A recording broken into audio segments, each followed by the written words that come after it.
அதுபோல முத்தமிழறிஞர் கலைஞர் கொடுத்த இடஒதுக்கீடுகளில் முக்கியமானது சிறுபான்மை இஸ்லாமியர்களுக்கு அவர் கொடுத்த 3.5 விழுக்காடு இடஒதுக்கீடு. அது 2007 சட்டமானது. இன்றைக்கு 18 ஆண்டு காலம் ஆகிவிட்டது. இந்த 18 ஆண்டு காலத்தில் அந்த இடஒதுக்கீட்டின் வழியே பயன்பெற்றவர்களை பற்றிய ஒரு விபர அறிக்கை வெளியிடப்பட வேண்டும். அந்த விழுக்காட்டை 3.5 இருந்து 5 விழுக்காடாக உயர்த்தி வழங்க வேண்டும் என்று கேட்டுக்கொள்கிறேன்.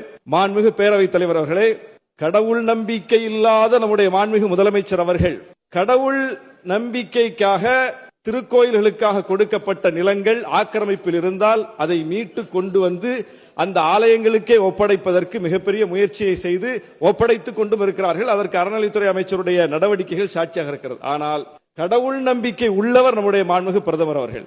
அவர் தன்னுடைய ஆட்சியில் கடவுளுக்காக வழங்கப்பட்ட வக்பு நிலங்களை பறிக்கிற சட்ட திருத்தத்தை கொண்டு வந்திருக்கிறார்.